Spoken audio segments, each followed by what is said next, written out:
El video que les voy a presentar hoy quiere mostrarles el sector y la torre de apartamentos más alta que se ha construido sobre la avenida NQS.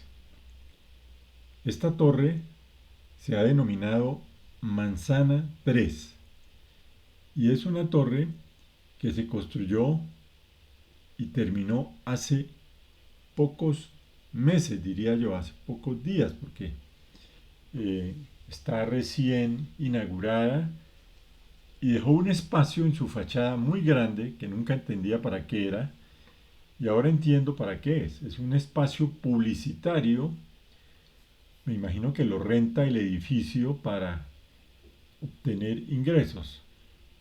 Aquí lo pueden apreciar, es una valla que colocó el Banco de Colombia y me imagino debe estar pagando un poco de dinero por su utilización de ese espacio.